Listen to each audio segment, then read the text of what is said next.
tous. Il y a une semaine exactement, je vous avais promis que nous nous retrouverions à Aden, au Yémen du Sud. Comme vous pouvez le constater, nous n'y sommes pas. Nous sommes coincés sur l'aéroport de Djibouti car nous avons dû faire demi-tour. Le Yémen du Sud a refusé que la caravane du Grand Raid parcourt son territoire. C'est la machine qui s'enraye, le grain de sable dans les rouages. C'est la première fois que le raid doit faire demi-tour et nous en sommes tous désolés. Vous savez que nous avons passé des semaines et des semaines à négocier avec les différentes autorités des différents pays pour essayer de traverser et de parcourir le monde entier. Alors il y a des pays qui nous disent « Ok, vous pouvez venir » et lorsque nous nous trouvons devant leur poste frontière, nous passons. Il n'y a aucun problème. Et puis il y a les pays qui vous disent « Nous pensons effectivement accepter votre demande » qui vous donne quelques autorisations et quelques promesses un peu floues.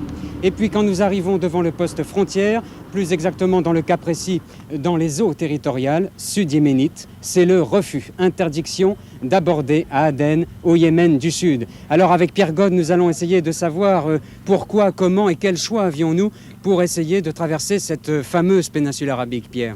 Oui, nous savions que la péninsule arabique allait être difficile, que l'ouverture de ce genre de pays à des émissions comme la nôtre de reportage est totalement aléatoire. Alors ce sont les premiers pays que nous avons essayé de contacter il y a de ça 2 ans maintenant. Discussion, présentation des projets, négociations et premier accord de l'Arabie Saoudite il y a 1 an. Alors nous sommes partis faire 2 voyages de préparation. Le Yémen du Nord, après le premier voyage, ferme les portes à notre grand raid. Alors nous remontons sur Paris et deuxième échec, mi-novembre, juste avant notre départ, c'est l'Arabie Saoudite. Telex sur Paris ferme les portes au Grand Raid également. Problème technique, me dit-on. Alors quel problème technique dans un pays qui a des moyens aussi sophistiqués? En fait, nous avons un tort, c'est d'avoir des petites voitures, 2 places simplement, et nous ne pouvons prendre personne pour venir nous contrôler, nous censurer à la limite. Alors, messieurs, nous sommes désolés si vous nous faisons peur. Donc il restait le sud de la péninsule arabique, le Yémen du Sud. Là, les autorités touristiques essayent d'ouvrir le pays après de nombreuses années de fermeture. Et là, beaucoup de promesses. On nous dit tout sera OK, les visas seront à Djibouti. Alors retour en Afrique, retour sur le raid, et nous arrivons à Djibouti, pas de visa. Là, les jours passent, on pense après tant de promesses que ce ne sont que des formalités administratives. Et puis, toujours pas de visa, le temps presse, il faut faire partir le bateau pour faire la traversée. Pendant ce temps-là, je passe sur Aden pour aller récupérer directement les visas. Mais là, le ministère des Relations extérieures m'attend de pied ferme. Discussion houleuse, l'échec, on me donne l'ordre de faire demi-tour au bateau. Adieu Yémen, adieu, parce que nous ne reviendrons pas. Vous voyez que la semaine a été mouvementée, c'est un premier échec pour le raid et nous sommes maintenant obligés de sauter par-dessus les pays en avion. En tout cas, nous voudrions remercier les autorités de Djibouti qui nous ont accueillis. Djibouti qui est devenu pour nous une terre d'asile, pour quelques heures en tout cas. Je vous propose de revivre en images les heures assez mouvementées que nous avons passées sur les vagues du golfe d'Aden. Le bateau sur lequel nous avons embarqué pour le Yémen du Sud, le voici. Il s'appelle le Randa, du nom d'un petit village près de Djibouti.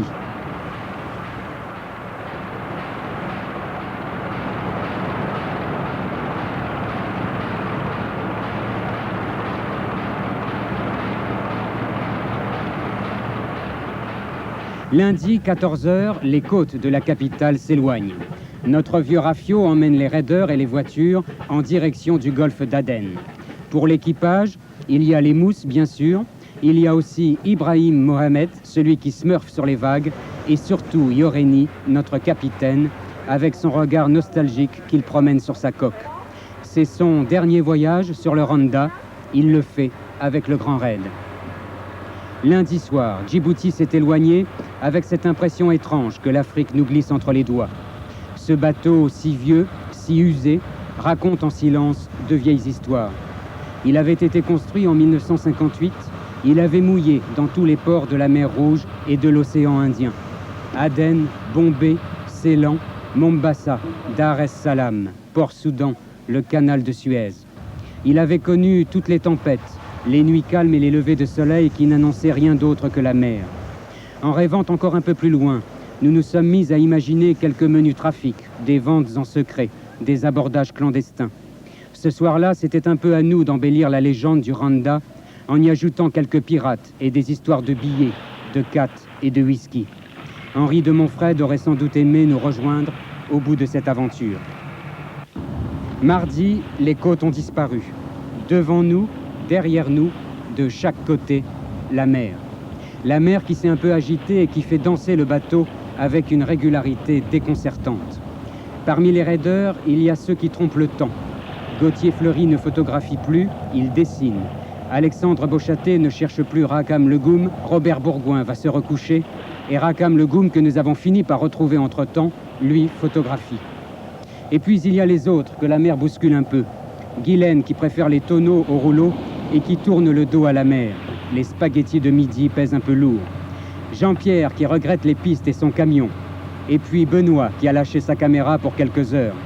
C'est le concert du silence avec le même air entendu, le nez qui respire à fond et les yeux accrochés à l'horizon. Même chez les mousses, rien ne va plus. Et pour le service après-vente, veuillez consulter Monsieur Roland Théroux. Ça fait 30 heures qu'on est en traversée là. Alors je l'explique pas, mais il y en a qui sont malades quand même. Tout le monde supporte pas la mer comme ça, c'est pas si facile. Alors je suis obligé de nettoyer le pont, c'est vraiment horrible. Le bateau est gros quand même, on n'a pas fini.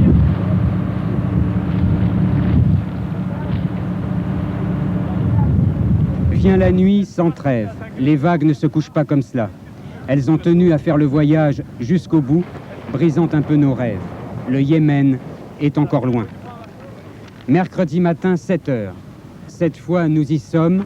Devant nous, les côtes du Yémen du Sud. Nous sommes à 8000 d'Aden. Par radio, le capitaine prend contact avec les autorités du port pour pénétrer dans les eaux territoriales sud-yéménites. Et puis soudain, cette voix, il est 8h20.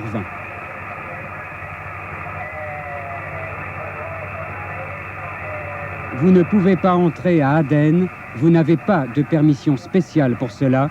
C'est le commandant du port d'Aden en personne qui vous parle. Faites demi-tour sur Djibouti et allez consulter notre ambassade là-bas. C'est la surprise, le choc et cet incroyable demi-tour que nous effectuons face au Yémen du Sud. Une vague qui déferle sur le Rwanda. On retourne à Djibouti. T'as vu? Tu vas donner l'électrification, les côtes, elles sont de l'autre côté maintenant. On fait demi-tour, on repart à Djibouti. Ils ont refusé l'entrée. Il y a Pierre qui vient d'appeler à la radio aussi. Le problème c'est ça, c'est que le plateau, on est parti juste après en bateau. Maintenant on vient de passer 3 jours sur ce bateau et on a perdu la semaine. C'est-à-dire que ça fiche en l'air à la fois l'émission, le plateau, comment on va faire pour... Il faut partir directement sur le Qatar, mais il va manquer un film. Ouais. Ben, on va peut-être utiliser les films de réserve, je sais pas que vous en avez. Pas trop. C'est bête ce qu'on est en train de faire. Ouais, non, il y a un problème. Ou Voilà, alors on va bon, tourner un film en catastrophe à Djibouti. Ouais, mais c'est avec ça, les mais films, là je pense que ce sera assez dur parce qu'on a déjà fait 5 films. À Djibouti, on a eu des problèmes avec les gens, ils voulaient pas qu'on filme ça et tout. Puis on revient là-bas à Djibouti, puis il faut qu'on en fasse 5. Ouais, moi je Alors là, je pense pas qu'ils vont être très très contents. Notre déception est grande et chacun de penser à ce pays qu'on avait imaginé mystérieux et lointain. Le Yémen du Sud, démocratique et populaire. L'activité du port d'Aden, les salaires importants que les ouvriers yéménites partis travailler dans le golfe Persique, rapatriés chez eux. Et puis, bien entendu, cette base soviétique à l'entrée de la mer Rouge. De tout cela, nous ne verrons rien. Nos rêves se sont évanouis dans la soirée de mercredi, alors que le Rwanda faisait route à nouveau vers Djibouti. Et dans la tête des raideurs, il y avait, comme le goût amer, des choses inachevées. C'est la première fois que le Grand Raid fait demi-tour, et pendant de longues heures, nous n'avons pu nous échapper de cette impasse. Les raideurs n'aiment pas cela. Jeudi matin, de nouveau la rade de Djibouti. Le bateau a mis du temps pour revenir, il était trop léger, et l'hélice sortait par-dessus les vagues de temps en temps. 3 jours ont passé, tous semblables, sans point de repère. Si ce n'est Aden devant, puis Aden derrière, comme il y avait eu Djibouti derrière, et comme il y a maintenant Djibouti devant. Avec la nostalgie des choses déjà vues, et notre place, qui n'est plus vraiment la nôtre. À nouveau le déchargement des voitures après plusieurs heures d'attente, et la déception de revenir en arrière. C'est assez incroyable parce qu'on les a chargés il y a 4 jours disons à peine, et puis là on les décharge au même endroit à Djibouti. Alors moi je trouve ça assez incroyable, c'est une perte de temps. Bon, on s'est fait refuser l'entrée au Yémen et maintenant on perd du temps à charger et décharger. En plus ça fait 2 jours qu'on attend la grue et il faut qu'on ait terminé notre film pour demain soir. Alors c'est un peu juste quand même. C'est l'impression de recul, c'est l'impression de ne pas avoir avancé, c'est l'impression de rester sur place. Ces images sont dédiées à notre capitaine Yoreni, dont c'était le dernier voyage sur le Randa et le premier demi-tour dans sa vie de marin. Merci de l'avoir fait avec le sourire. On va pas rester l'année quand même. Pour toi, c'est la première fois. C'est la première fois. Parce que je charge, je pars, j'arrive, je rentre, je sors. C'est la première fois. Jamais de problème. Il a fallu prétendre son grand. Grâce à nous. Non, il n'y a pas dit ça. Qu'est-ce que tu nous as dit l'autre soir? C'est les choses de la vie. Ça, oui, c'est l'expérience. Oui, il fallait bien que vous nous racontiez, Didier, cette sorte d'exodus que vous avez vécu avec vos 10 raiders. Sachez qu'ici, à Paris, nous partageons votre amertume face à la situation qui vous est opposée. Et puis, on se rend compte depuis Paris que les complications administratives ne sont pas propres à nos sociétés dites développées. Alors, depuis maintenant 7 semaines que nous sommes ensemble, Didier, nous avons vu que les raiders ne partageaient pas toujours la manière dont le jury procède à la notation. Nous recevons du courrier, des téléspectateurs qui prennent le parti des raiders, d'autres qui prennent le parti du jury. Je constate d'ailleurs que dans ce courrier, il n'y a pas de juste milieu. Alors, messieurs Bourgoin et Lévesque, messieurs de Radio-Canada, il vous faut faire très attention aujourd'hui, car vous le savez, pendant 2 semaines, vous avez été la lanterne rouge. Donc, si cette fois-ci à Djibouti, vous êtes encore dernier, encore lanterne rouge, eh bien, nous serons obligés d'appliquer le règlement. J'espère que nous n'aurons pas besoin de le faire, et je vais vous présenter maintenant le jury qui sera chargé de vous noter et peut-être de vous sauver la mise, messieurs du Canada. Je commence justement par le Canada avec Jean-Louis Boudou. Eh bien, mon invité plein de compréhension cette semaine, c'est Jean-François Lisée, qui est journaliste, qui est correspondant pour l'Agence nationale presse canadienne et correspondant pour la télévision et la radio canadienne. Bruno Albin pour Antenne 2. Eh bien, pour Antenne 2, c'est Michel Parbeau qui promène le plus souvent possible sa caméra aux 4 coins du monde pour l'agence Sigma. Sophie Equet pour RTL Télévision. Avant de présenter mon invité, je voudrais dire grand merci à tous ceux qui ont écrit pour souhaiter un prompt rétablissement à Serge Gorielli. Michel Leblanc, c'est mon invité, c'est l'homme de RTL, le rédacteur en chef de RTL Onde Longue, c'est l'homme du Sahel 84, en bref, l'homme de terrain. Michel Danner pour Télé Monte Carlo. Oui, je dois dire tout d'abord que j'ai le redoutable honneur de remplacer José Sacré qui n'a pas pu venir, mais qui sera là la semaine prochaine, c'est promis. Nous comptons sur lui. Et puis j'ai le grand privilège de vous présenter, est-il besoin de le faire, Didier Hadès, rédacteur en chef à France Inter et présentateur d'une nouvelle émission consacrée à l'économie et qui s'appelle Rue des Entrepreneurs tous les samedis de midi à 13h. Merci mon auditeur. Voilà, Vincent Philippe pour la Suisse romande. L'invité de la radio suisse romande est Raymond Vouillamo, qui a été journaliste, grand reporter, réalisateur, qui est maintenant chef du département fiction de la télévision suisse romande et qui a réalisé récemment un polar qui a passé à la télévision romande et sur TF1 qui s'appelait Noces de soufre avec Agnès Soral. Ah, Agnès Soral, une jeune actrice qui monte. Voilà pour les présentations, Didier. Maintenant, on va entrer dans le vif du sujet en regardant le reportage qui a été réalisé par Antenne 2. Oui, un reportage qui va nous parler de voyage, Roland. Oui, des voyages, il y a des gens, tu sais, qui partent toujours comme ça de chez eux, qui reviennent de temps en temps, mais qui repartent de nouveau, qui sont toujours à la quête de quelque chose qu'ils trouvent peut-être jamais. C'est peut-être notre cas aussi d'ailleurs. Et quand ces gens-là sont en plus célèbres et ont une sensibilité particulière, ça devient très très intéressant. Voilà, c'est le sujet de notre film, qui est un sujet un petit peu risqué, je crois qu'il faut le dire aussi. Le sujet risqué présenté par l'équipage d'Antenne 2, le voyageur de l'inquiétude.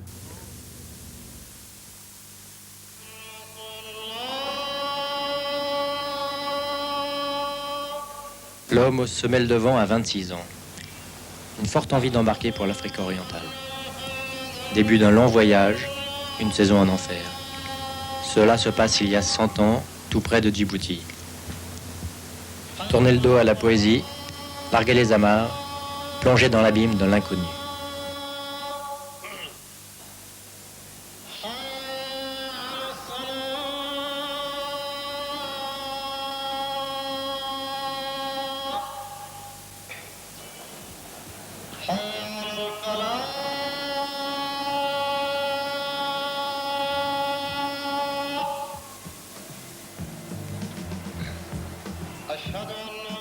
Je m'évade. Je reviendrai avec des membres de fer, la peau sombre, l'œil furieux. Sur mon masque, on me jugera d'une race forte. J'aurai de l'or, je serai oisif et brutal. Les femmes soignent ces féroces infirmes au retour des pays chauds.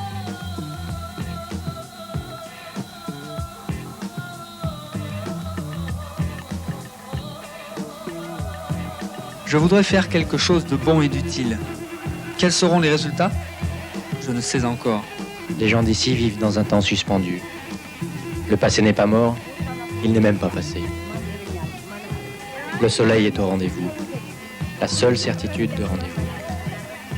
L'effrayant poète disparaît et s'incorpore.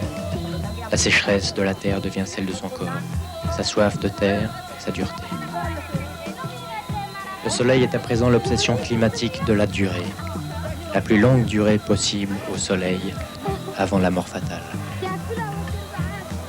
Assis devant la mer, je n'ai pensé à rien. Comme les musulmans, je sais que ce qui arrive, arrive. Et c'est tout. C'est écrit. C'est la vie. Elle n'est pas drôle. Je sens que je me fais très vieux, très vite. À 7 ans, il faisait des romans sur la vie du grand désert, où lui, la liberté ravit. Forêt, soleil, rêve, savane. Je trime comme un âne dans un pays pour lequel j'ai une horreur invincible. Hélas, moi je ne tiens pas du tout à la vie. Et si je vis, je suis habitué à vivre de fatigue.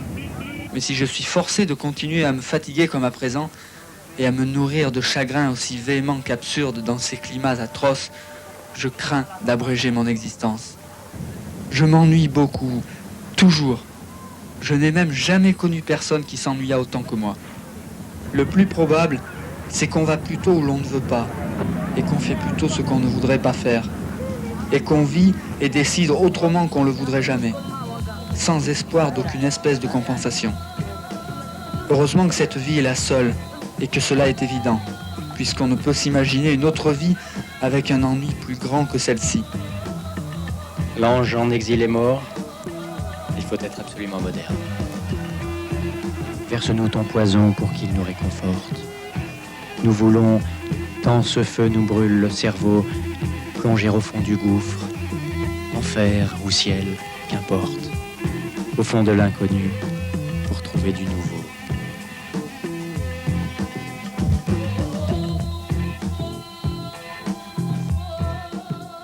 Le Voyageur de l'inquiétude, film d'Antenne 2 qui n'est pas sans rappeler d'ailleurs les lettres de Somalie de Frédéric Mitterrand. C'était un très beau film. Question de Didier Hadès.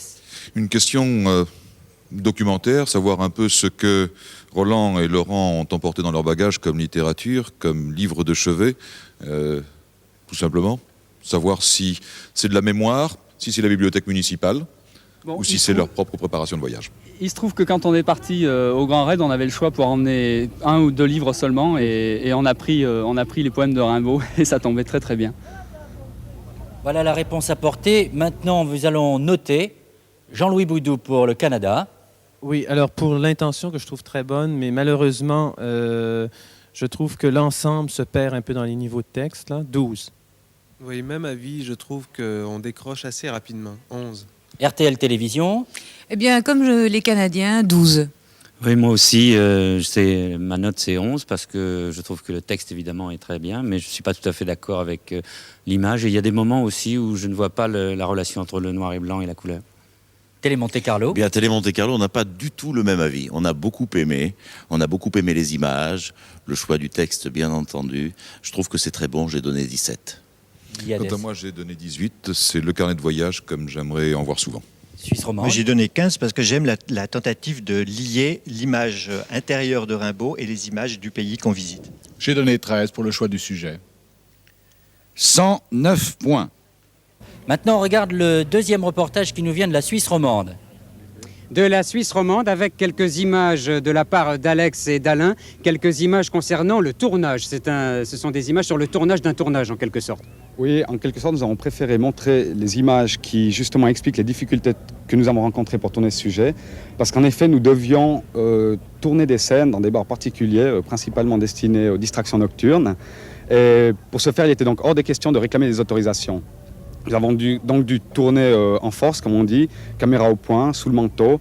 Et nous avons donc rencontré quelques surprises, n'est-ce pas, Alain? Oui, nous avons eu d'ailleurs quelques petits problèmes avec les militaires de Djibouti qui n'ont pas beaucoup aimé notre entrée en force de certains bars. Mais bon, nous vous laissons regarder ce film qui, je pense, c'est une certaine originalité une fois de plus.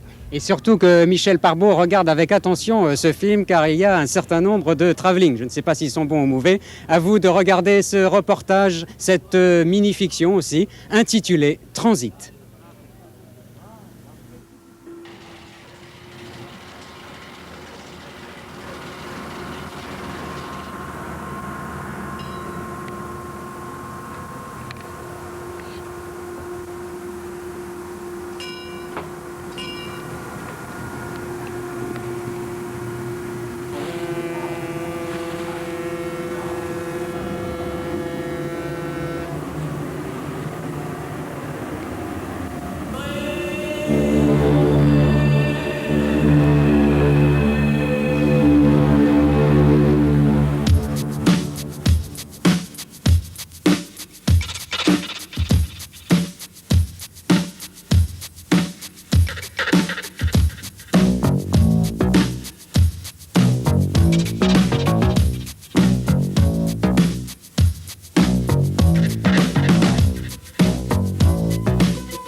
Lanterne rouge, je guette l'entrée. L'alcool est mon allié. L'amour, il faut payer. Tout d'ennui, ivre et grâce, elle m'entraîne vers l'angoisse et la rengaine. La nuit d'ennui change de bord.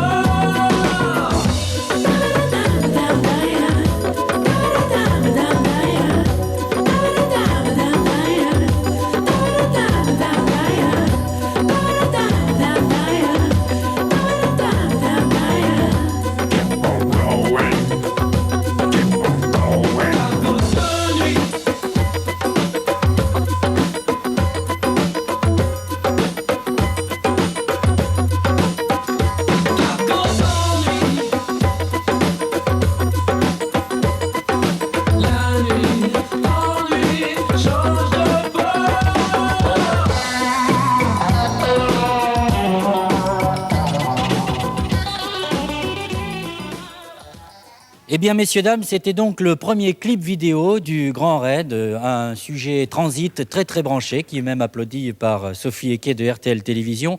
C'est justement Michel Leblanc de RTL Télévision qui a une question à vous poser, à te poser, Philippe. Mais je voudrais dire que ce sujet doit sa qualité également au montage qui a été réalisé à Paris par Arnaud Blin. Voilà, c'est exactement ça. Ma question, c'est qu'il s'agit bien sûr d'un clip vidéo, d'ailleurs assez difficile à juger parce qu'il y a un mélange de genres dans cette émission. C'est un clip vidéo et on connaît la part importante du montage dans un clip comme celui-ci. Alors je voudrais poser la question de savoir quelles sont les indications de montage à distance, parce que là, quand même, est-ce qu'il faut donner une note au monteur ou bien à celui qui a donné les indications ?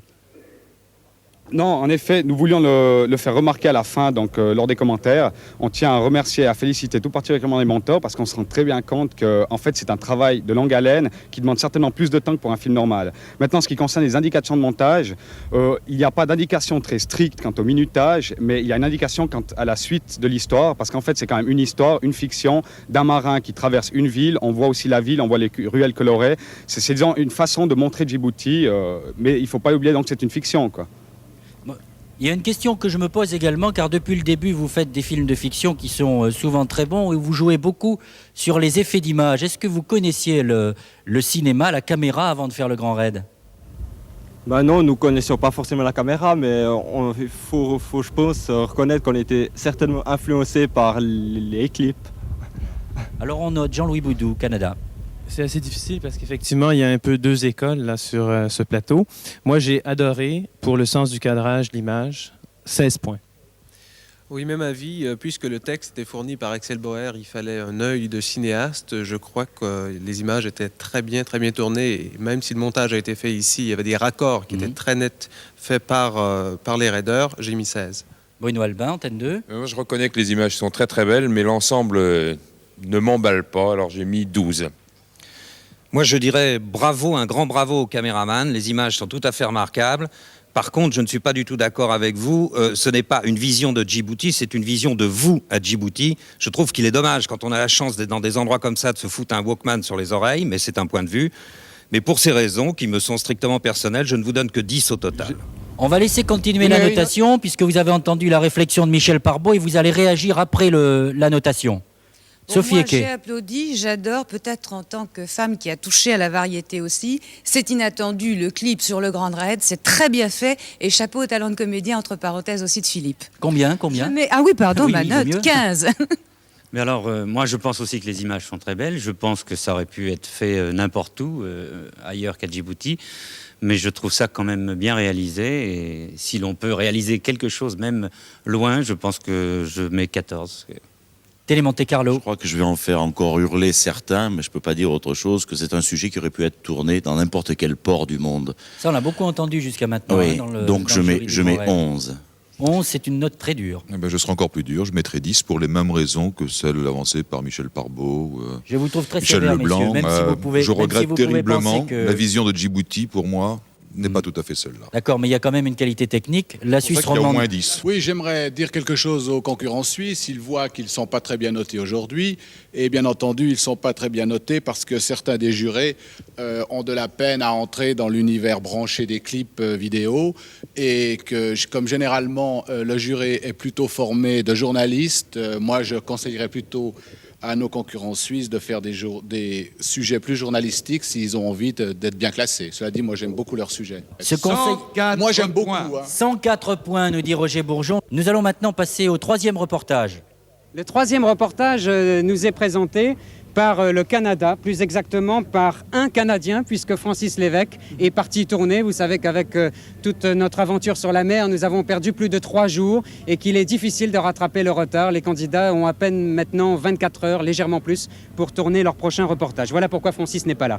Alors Robert, une remarque en forme de déception cette semaine. En forme de déception, oui. Je vais vous présenter le film. Le film, Robley Jama, le marathonnier de notre film, est arrivé 8e aux Jeux olympiques de Los Angeles. Donc, les Djiboutiens en sont donc très fiers. Mais ce qui nous a inspiré, c'est pas un reportage sur lui. Tu sais, pour chacun des films qu'on fait, on y met tout notre cœur. Et pour nous, lorsqu'on entend des... Pardon. Vas-y, continue. Oui. Pour nous, ce qui est désolant, c'est d'entendre des réactions comme celles qu'on a déjà entendues. Mais en même temps, c'est ce qui suscite chez nous des réactions qui sont des fois excessives et qui sont hors de notre pensée. On a fait ce film pour qu'on comprenne que le raid, c'est pas une partie de plaisir pour nous. Et que ça fait suite à plusieurs mois de préparation, d'angoisse et d'espoir. Et puis finalement, ce qui est malheureux dans tout ça, c'est que le résultat de tout ça, ça tient toujours qu'à un film. Le reportage présenté cette semaine par Francis Lévesque et Robert Bourgoin, Paris 5600.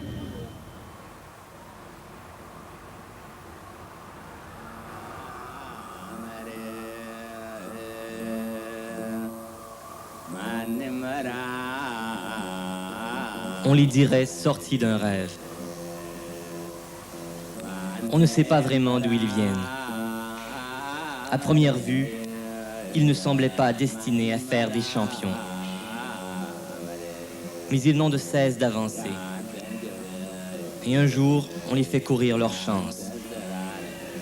On leur donne des moyens. Et en peu de temps, ils parcourent le monde, loin de leur famille, jouant leur rôle de modèle pour les leurs.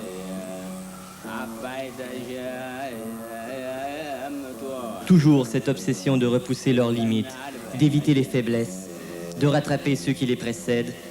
Voilà leur quête, leur isolement.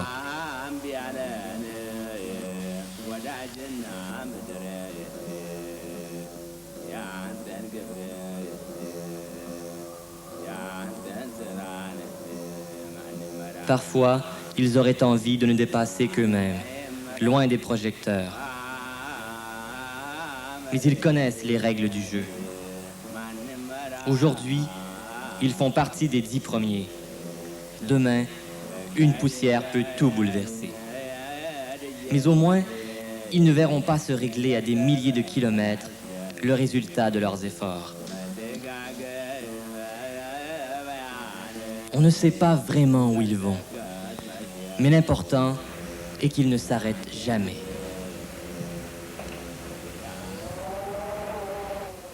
Je me souviens d'un grand marathonien qui s'appelait Abebe Bikila. Il était éthiopien. On pense à lui quand on voit ce reportage. Question de Bruno Albin. Alors, est-ce que je peux poser une petite question et demander si je peux dire du bien de ce sujet sans choquer personne? Allez-y, allez-y. Merci.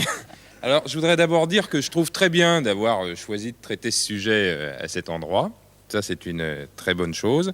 Je voudrais dire que les images m'ont semblé fort belles. C'est une deuxième chose. Que l'impression globale que j'en ai retirée est assez positive. Est-ce que je peux aussi me hasarder à une critique? Je vous en prie, monsieur Albin. Bon, est-ce que je peux, par exemple, suggérer que lorsque vous écrivez un commentaire, pas mal tourné d'ailleurs, vous soyez un peu plus informatif? Mais c'est pas justement un reportage d'information? C'est pas un reportage du tout? Ah, alors là, on parle plus tout à fait de la même chose. Oui, je crois que c'est assez évident, non? Oui, non, mais si on parle de reportage, pour moi, il y a une connotation informative assez évidente. Si on parle de fiction, c'est autre chose. Et dans la mesure où vous traitez d'un sujet informatif, faites-moi plaisir, ajoutez à tous les motifs de satisfaction que je viens d'évoquer, celui de m'ajouter quelques informations et on sera tous d'accord. Quel genre d'informations auriez-vous voulu avoir? J'aurais voulu avoir plus d'informations sur qui étaient ces gens, sur ce qu'ils font, comment ils vivent, des choses qui ne sont pas contenues dans votre reportage et qui, à mon avis, auraient ajouté un peu de prix à ce que vous nous présentez. Voilà, messieurs, maintenant nous allons procéder à la notation et je sais qu'elle est importante pour vous puisque vous êtes très menacés, ayant été 2 fois lanterne rouge. Alors écoutez bien, nous commençons par Bruno Albin qui vient de vous adresser ces quelques remarques. Alors, mon impression personnelle est donc bonne, 14. La mienne est encore meilleure, je donnerai 16. RTL Télévision. Aimant tout ce qui touche au sport, je suis ravie de voir qu'ils aient touché justement au problème éthiopien. J'aurais aimé entendre 2 ou 3 noms de coureurs uniquement, mais en tout cas j'aime bien 13. Oui, moi, la précision d'information me manque un petit peu, mais c'est vrai que j'aime beaucoup, que c'est bien tourné, j'ai mis 13 aussi. Télé Monte Carlo. Surtout pour le choix du sujet, 14. Didier Hadès. Surtout pour le choix du sujet, mais par manque d'information, 12. Suisse romande. Je crois que toutes les raisons ont été exposées, je ne mets que 13 pour les mêmes frustrations que mes voisins. Moi je mets 13 aussi parce que je veux encourager un peu l'équipe. Alors on écoute bien la notation qui nous est donnée par Roger Bourgeon, c'est important. 8 points. Alors évidemment, pour nous, c'est un soulagement. Je vais apprendre la nouvelle à Francis tout à l'heure. Je voudrais seulement apporter une précision, encore une fois, c'est que le film, ce n'est pas un reportage, ce n'est pas un film d'information du tout. On ne parle pas des marathoniens, on parle de nous en réalité. Et puis bon, le film est bâti comme si on parlait des marathoniens, mais c'est des raideurs, des participants au Grand Raid. Et puis c'est pour ça qu'on ne parle pas d'autres marathoniens. C'est pas d'information. On est très content que vous soyez sauvé, mais déjà le jury demande s'il est possible de revoter sous forme de boutade, naturellement. Mais j'ai le sentiment, moi aussi, que décidément, vous parlez beaucoup de vous dans ce raid. Permettez-moi cette petite réflexion. Nous allons passer maintenant au sujet de RTL Télévision, et je me demande bien comment Philippe Remakers a bien pu faire pour tourner tout seul. Non, Didier, la réponse. oui, justement, avant de parler de Philippe Remakers, je voudrais vous présenter celui qui nous a rejoint et qui s'appelle Thierry Devillé. Il nous a rejoint évidemment après l'accident de Serge, et très rapidement, je vous propose de faire sa connaissance, puisqu'il y a quelques jours seulement, lorsque nous étions sur le bateau, eh bien, tu as pris une année de plus, Thierry. Et oui, bah si on m'avait dit il y a 2 semaines de ça que j'allais fêter mes 24 ans sur un bateau en mer Rouge, je l'aurais pas cru, quoi. Tu as été bien fêté hein, sur le bateau. Ah ouais, là je remercie vraiment tout le monde, ils m'ont vraiment bien accueilli et vraiment merci. Alors, est-ce que tu te sens bien dans l'équipe du raid au bout de quelques jours? C'est vraiment très très difficile d'être parachuté, surtout dans les circonstances que tout le monde connaît. Et je voudrais quand même préciser une chose avant de me lancer dans cette aventure, c'est qu'à partir de maintenant, je considère qu'on est 3 dans l'équipe belge. Il y a Serge qui se retape à Bruxelles, et puis il y a Philippe et moi qui allons essayer de continuer, de tenir un maximum Serge au courant de ce qu'on fait, et de toute façon, moi je lui recède la place dès qu'il est de retour. En un mot, qu'as-tu fait et quel genre d'études as-tu suivi? J'ai suivi des études de spectacle à Bruxelles et je viens juste de terminer mes études.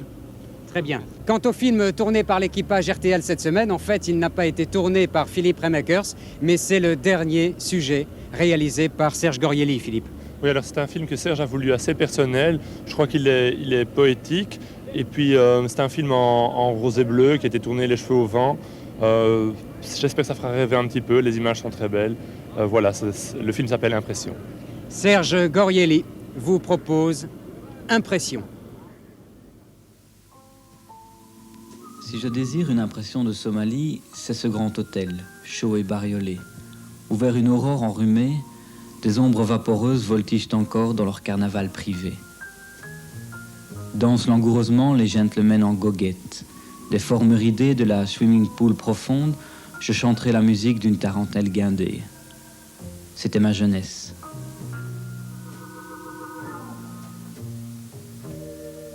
Ici, sur le damier multicolore de la terrasse de cet Imperator Hotel, sont bénis les soulards d'un soir, les aventuriers d'une amourette, les fanatiques de casino, tous ivres de délire chic et de poussière d'étoiles.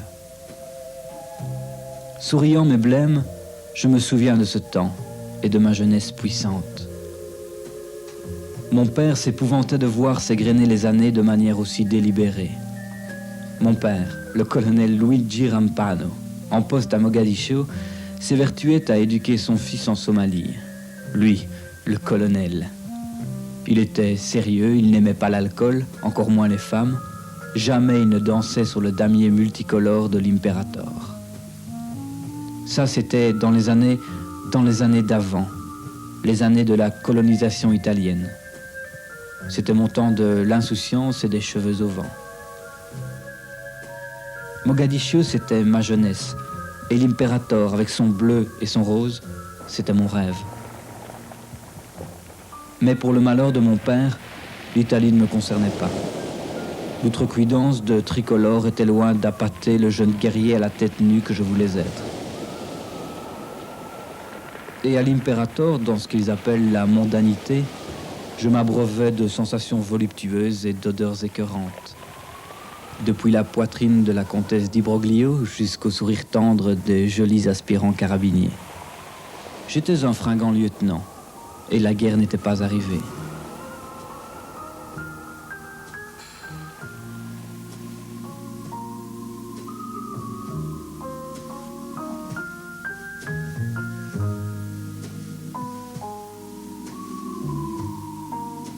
Sur cette architecture artistique soufflaient de délicieux embruns bleus. Et moi, caressant les volutes ajourées, je fonçais souvent dans ce camp des voluptés. Je trouvais la classe, la lascivité des visages angéliques, le luxe des corps aux arabesques parfumées. Ah, vienne à moi encore la marée des mélopées savoureuses qui garnissaient l'atmosphère calfeutrée de l'Imperator. Car c'était il y a 50 ans.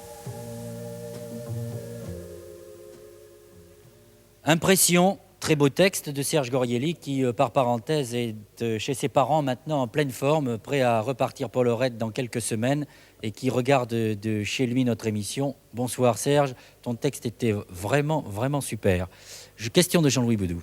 Oui, d'abord j'aimerais bien savoir, est-ce que c'est Serge qui a écrit ce superbe texte? Et ensuite, à quoi fait référence ce texte? Est-ce que c'est une fiction pure ou alors qu'est-ce qui l'a inspiré ce texte?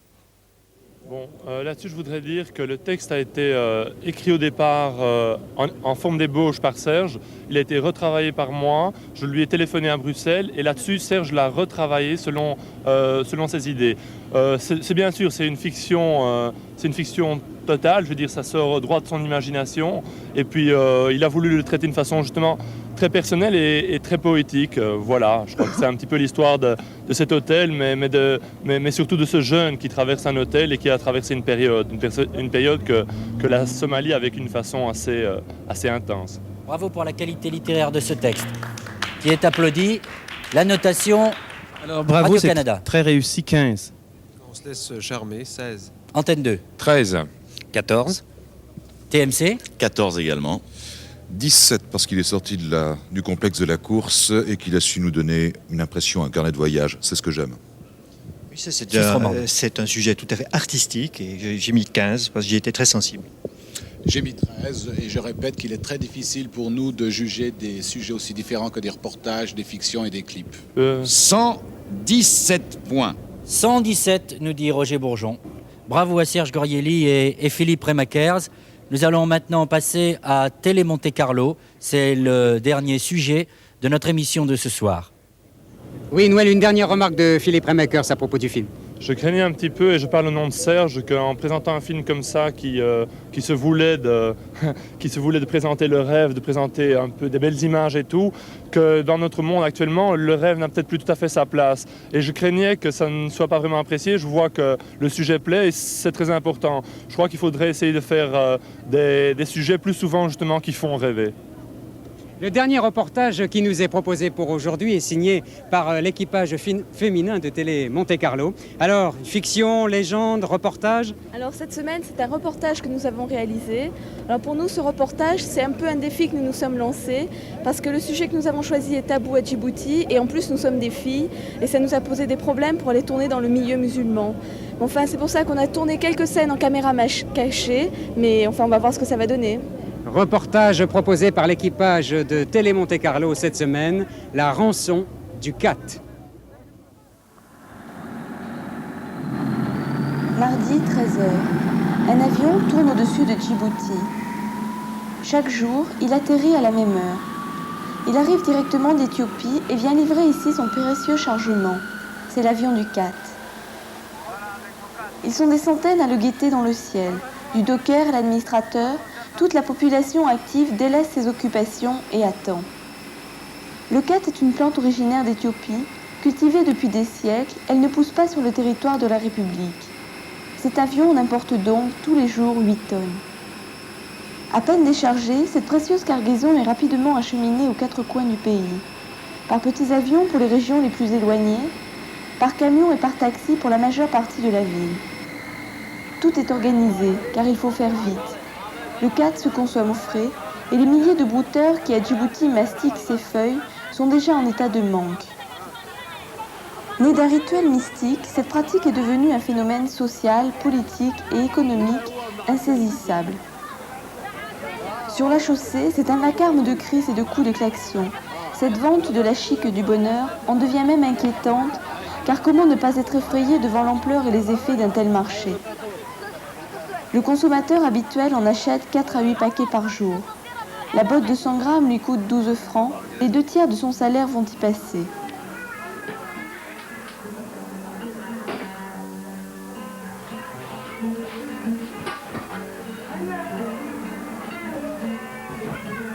Quand à 2h de l'après-midi, sa journée de travail est finie, il rejoint le groupe avec lequel il va passer 4 à 8 heures à brouter en buvant de grandes quantités de thé, enfermé dans un local exigu, le Mabraz.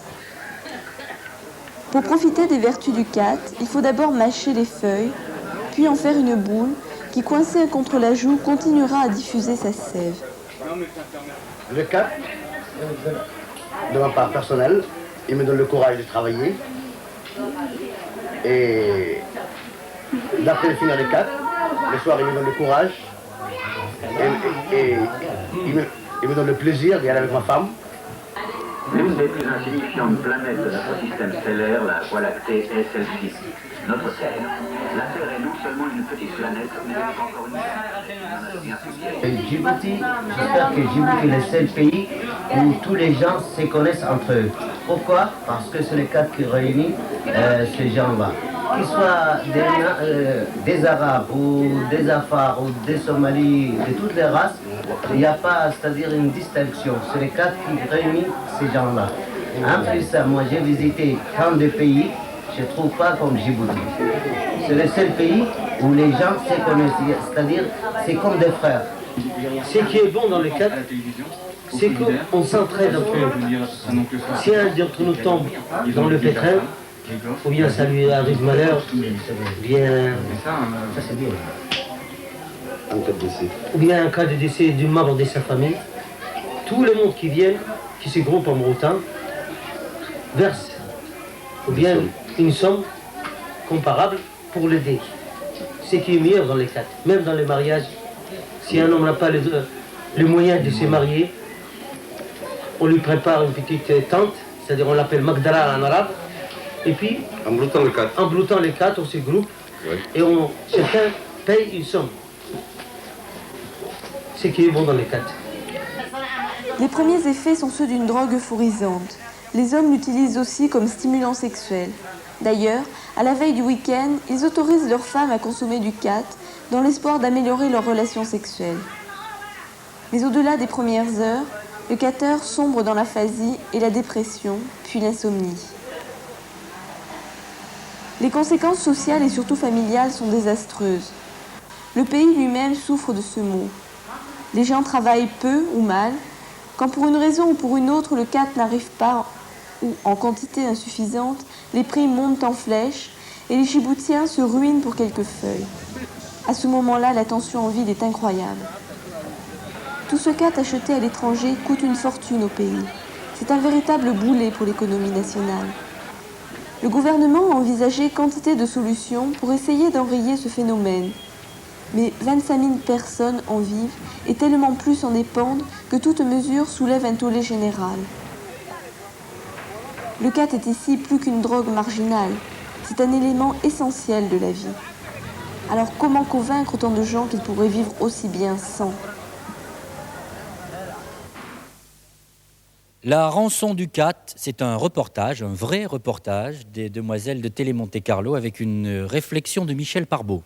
C'est un superbe reportage, tout à fait remarquable, digne de très grands professionnels, et je suis très content de l'avoir vu. Je voudrais ajouter que le débat n'est pas de la fiction ou du reportage. C'est pas ça qui est important. Moi, ce qui me semble important dans cette émission, c'est qu'on montre les pays, que vous montriez les pays que vous traversez. Je n'ai pas été à Djibouti, j'attendais que vous me le montriez. Moi, le nombril des concurrents ne m'intéresse pas du tout. Ce qui m'intéresse, c'est de voir les pays que vous traversez et que nous n'avons pas eu la chance de connaître. Mais je crois que ce qui est intéressant, c'est qu'il y ait une pluralité des sujets. Et je crois que les gens sont intéressés par Djibouti, mais faire une fiction aussi à Djibouti, je crois que c'est un autre aspect de la ville. Je crois que le film sur le clip vidéo a été peut-être assez mal ressenti parce que ça tape pas vraiment dans le créneau touristique, mais quand même, vous voyez la ville derrière cet homme qui marche dans le port. Oui, ça c'est une question d'appréciation. Chacun fait comme il l'entend, mais je pense qu'effectivement le sujet a été noté un petit peu durement, mais il méritait tout de même qu'on s'arrête sur lui parce qu'il était intéressant aussi. Alors la notation maintenant avec Radio-Canada. Alors 14. Beaucoup de travail de reportage, 16. Antenne 2. 16. 18. RTL Télévision. Je suis un petit peu plus dur, j'adore le reportage, c'est bien fait, mais ça passerait pas dans un journal, c'est un peu trop long. 13. Oui, c'est la longueur, mais je juge en journaliste et je trouve ça très bon, 15. Suisse romande. C'est un reportage classique, mais il m'a beaucoup intéressé, il m'a appris quelque chose d'original, j'ai donné 16. Il y a une chose qui me frappe dans ce reportage, c'est la première fois qu'on entend des habitants de Djibouti parler. Et je trouve ça aussi intéressant. Bravo pour ce grand reportage, 17. 125 points. Bravo, mademoiselle, on peut vous applaudir. C'est bien, parce que vous avez fait un... Cela ne veut pas Merci, dire mais- pour autant, mesdames et messieurs les raideurs, que nous penchions plus pour le reportage que pour la fiction. Les deux doivent cohabiter dans cette émission. Nous allons maintenant vous Noël écouter, Didier, pour Attendez, savoir... Noël. Oui. Oui, une remarque de Guylaine.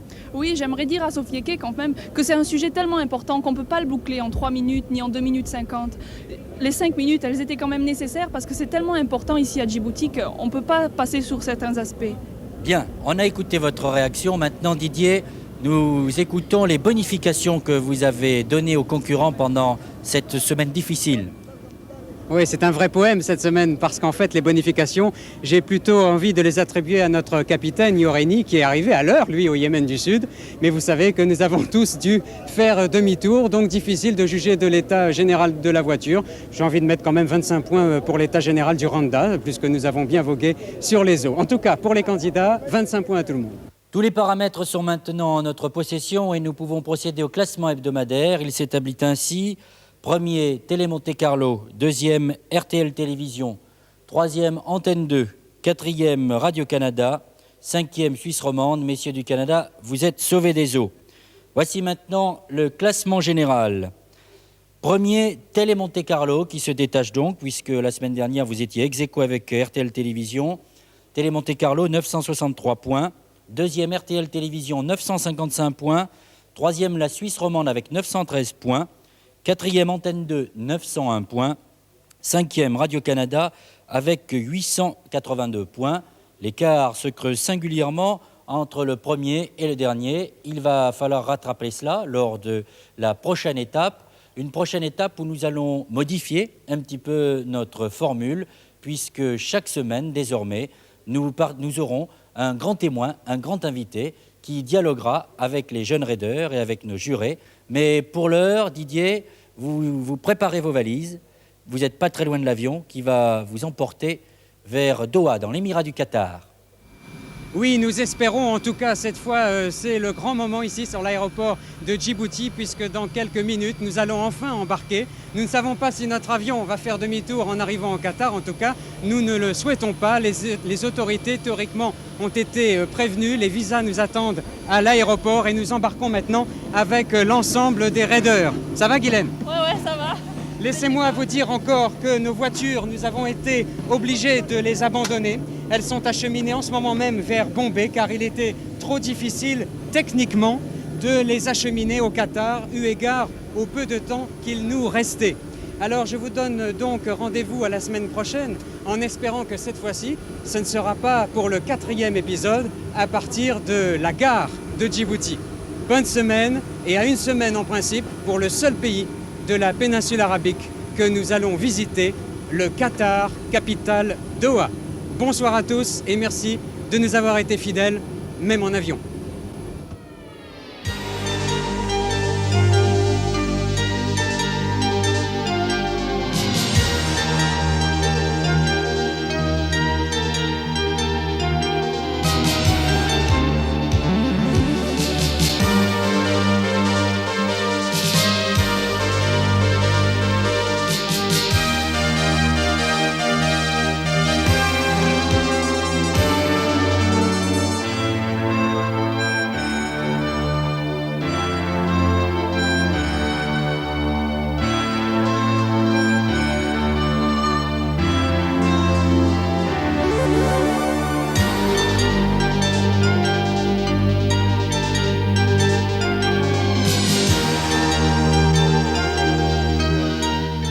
Le raid Le Cap Terre de Feu, c'est aussi le titre d'un livre.